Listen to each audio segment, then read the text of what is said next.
الا تنصروا فقد نصرہ اللہ، اگر تم میرے نبی کی مدد نہیں کرو گے تو اللہ تعالیٰ تو اپنے نبی کی مدد پہلے بھی کر چکا ہے۔ اذ اخرجہ الذین کفروا ثانی اثنین، جب کافروں نے میرے نبی کو مکہ سے نکلنے پر مجبور کیا تھا، ثانی اثنین، جب میرے نبی اپنے ساتھی کے ساتھ دو لوگ بن کر کے جب نکلے تھے، اذ ہما فی الغار، جب وہ دونوں غار میں تھے، اذ یقول لصاحبہ، اور جب وہ اپنے ساتھی سے کہہ رہے تھے، اپنے دوست سے کہہ رہے تھے، لا تحزن ان اللہ معنا، اے ابو بکر گھبراؤ نہیں، اے ابو بکر غم نہ کرو، اللہ ہمارے ساتھ ہے۔ ومن یہاجر فی سبیل اللہ یجد فی الارض مراغما کثیرا وسعا، جو اللہ کی راہ میں ہجرت کرے گا، اللہ کا وعدہ ہے، اللہ اسے زمین کے اندر کشادگی عطا فرمائے گا، اسے امن اور چین عطا فرمائے گا۔ وَمَن يَخْرُجْ مِن بَيْتِهِ مُهَاجِرًا إِلَى اللَّهِ وَرَسُولِهِ، اور جو اپنے گھر سے ہجرت کی نیت سے نکلتا ہے، ثُمَّ يُدْرِكْهُ الْمَوْتُ، اور پھر اس کو موت آ جاتی ہے، فَقَدْ وَقَعَ أَجْرُهُ عَلَى اللَّهِ، ہجرت کرنے کے لیے اپنے وطن سے نکلا، اپنے گھر سے نکلا، اور راستے میں موت آ گئی، تب بھی اللہ کہہ رہا ہے اس کو پورا ثواب ملے گا ہجرت کا۔ آسان کام نہیں ہے میرے بھائی، ہجرت کرنا آسان کام نہیں۔ اعوذ باللہ من الشیطان الرجیم، بسم اللہ الرحمن الرحیم،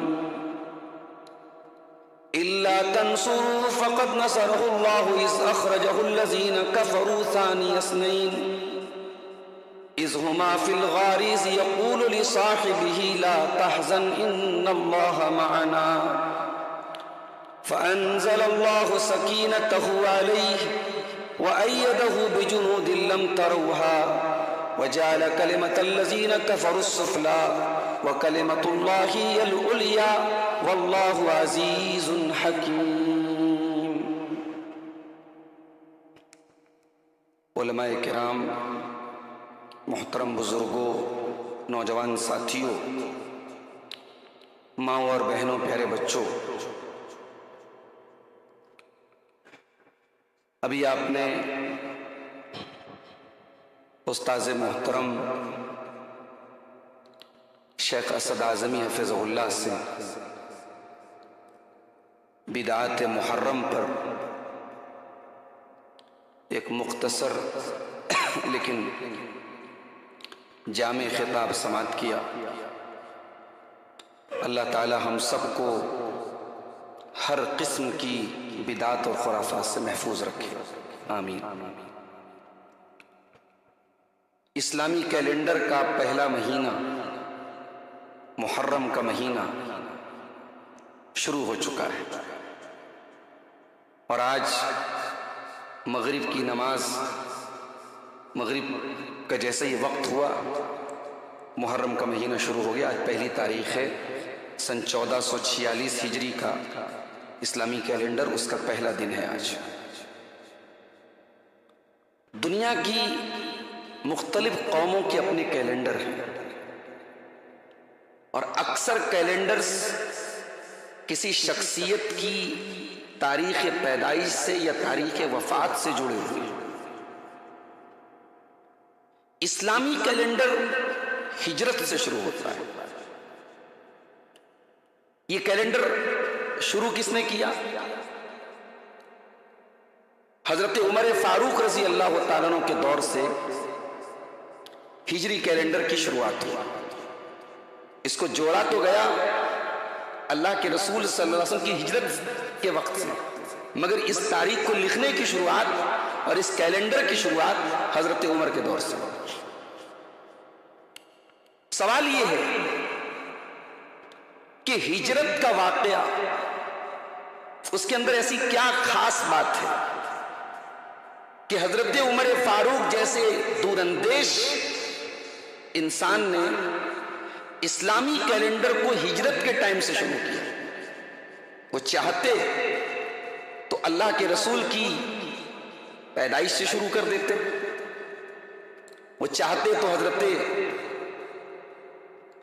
حضرت عمر اگر چاہتے تو اللہ کے رسول کی وفات سے شروع کر دیتے، اللہ کے رسول صلی اللہ علیہ وسلم کی بعثت سے شروع کر دیتے. یہ ہجرت سے کیوں شروع کیا؟ اصل میں ہجرت کا جو واقعہ ہے، ہجرت کا جو سفر ہے، یہ اسلامی تاریخ کا ٹرننگ پوائنٹ ہے. اللہ کے رسول صلی اللہ علیہ وسلم کی سیرت کا یہ وہ چیپٹر ہے جہاں سے اسلامی تاریخ بدل جاتی ہے. ہجرت کے پہلے تک مسلمان دبے تھے، کچلے تھے، مظلوم تھے. ہجرت کے بعد اب مسلمان ایک طاقت بن گئے، ان کی اپنی ایک حکومت ہو گئی، ایک ریاست بن گئی. اب وہ ظلم سہنے والے نہیں، اب ظلم کا جواب دینے والے بن گئے. تو ہجرت اسلامی تاریخ میں چینجنگ پوائنٹ ہے، ٹرننگ پوائنٹ ہے. اس سے پہلے کہ میں ہجرت کے واقعے کو تفصیل سے بیان کروں، ہجرت کا مطلب کیا ہوتا ہے؟ ہجرت کہتے ہیں عربی زبان میں کسی چیز کے چھوڑ دینے کو، ترک کر دینے کو. شریعت کی ٹرم میں جب انسان اپنے وطن، اپنے گاؤں، اپنی سرزمین پر اللہ کے دین پر عمل کرنے میں مشکلات کا سامنا کرے، اللہ کے دین پر عمل کرنا اس کے لیے مشکل ہو جائے، دین پر قائم رہنا مشکل ہو جائے، تو شریعت ایسے موقع پر اسے ہجرت کا حکم دیتی ہے. اور یہ ہجرت بہت بڑی نیکی ہے، کا بہت بڑا ثواب ہے. بلکہ اگر انسان ہجرت کر سکتا ہے، اس کے دین پر عمل کرنے میں اس کو اپنے وطن میں، اپنے سرزمین پر مشکل آ رہی ہے اور ہجرت کا آپشن ہے اور ہجرت نہیں کر رہا ہے، تو گنہگار ہوگا اللہ کی. سورہ نساء کی آیتیں آپ دیکھیے جہاں اللہ تعالیٰ نے ہجرت کا ذکر کیا. وَمَن يُهَاجِرْ فِي سَبِيلِ اللَّهِ يَجِدْ فِي الْأَرْضِ مُرَاغَمًا كَثِيرًا وَسَعًا. جو اللہ کی راہ میں ہجرت کرے گا، اللہ کا وعدہ ہے، اللہ اسے زمین کے اندر کشادگی عطا فرمائے گا، اسے امن اور چین عطا فرمائے گا. وَمَن يَخْرُجْ مِن بَيْتِهِ مُهَاجِرًا إِلَى اللَّهِ وَرَسُولِهِ، اور جو اپنے گھر سے ہجرت کی نیت سے نکلتا ہے، ثُمَّ يُدْرِكْهُ الْمَوْتُ، اور پھر اس کو موت آ جاتی ہے، فَقَدْ وَقَعَ أَجْرُهُ عَلَى اللَّهِ. ہجرت کرنے کے لیے اپنے وطن سے نکلا، اپنے گھر سے نکلا اور راستے میں موت آ گئی، تب بھی اللہ کہہ رہا ہے اس کو پورا ثواب ملے گا ہجرت کا. آسان کام نہیں ہے میرے بھائی، ہجرت کرنا آسان کام نہیں. ارے لوگ روزی روٹی کے لیے اپنا وطن چھوڑتے تو اس میں بڑے پتھر، کلیجے پر بڑا پتھر رکھنا پڑتا ہے. یہاں سے لوگ دبئی جاتے ہیں، سعودی جاتے ہیں، یہاں لوگوں کو لگتا ہے کہ صاحب وہاں تو بڑی عالیشان زندگی ہوگی. ابھی ایک سفر میں نے دیکھا، ایک صاحب کے کمرے میں جانے کا اتفاق ہوا. یہ بنارس کے قریب ایک گاؤں کے رہنے والے ہیں، ڈرائیور ہیں، وہ ریاض میں رہتے ہیں، سعودی عرب کی راجدھانی کیپٹل ریاض. ان کا کمرہ چھوٹا سا کمرہ ہے، اسی میں کچن ہے، اسی میں کنارے باتھ روم ہے، چھوٹا سا بستر لگا ہے، مرغی کے دربے کے جیسا کمرہ ہے. اب سوچو وہ انسان جب سعودی سے گھر آتا ہوگا تو گھر والوں کی ایکسپیکٹیشن کیا ہوتی ہے، کتنی لوگ مطالبات کتنے لگا دیتے ہیں، کتنے لوگوں کی ڈیمانڈ ہوتی ہے کہ یہ لے آؤ وہ لے آؤ. انسان یہ نہیں سوچتا کہ وہ انسان پردیس میں کیسے زندگی گزار رہا ہے. بڑے کلیجے پر پتھر رکھ کے لوگ روزی روٹی کے لیے ہجرت کرتے ہیں. میرے بھائیوں، اپنا وطن چھوڑنا آسان کام نہیں ہے. صحابہ کرام نے اللہ کے دین کے لیے، اللہ اور اس کے رسول کی مدد کے لیے اپنے وطن کو چھوڑا تھا. اسی لیے اللہ تعالیٰ نے قرآن کریم میں جب مہاجرین صحابہ کا ذکر کیا تو کیا فرمایا؟ لِلْفُقَرَاءِ الْمُهَاجِرِينَ الَّذِينَ أُخْرِجُوا مِن دِيَارِهِمْ وَأَمْوَالِهِمْ يَبْتَغُونَ فَضْلًا مِّنَ اللَّهِ وَرِضْوَانًا وَيَنصُرُونَ اللَّهَ وَرَسُولَهُ أُولَٰئِكَ هُمُ الصَّادِقُونَ. فرمایا یہ وہ صحابہ ہیں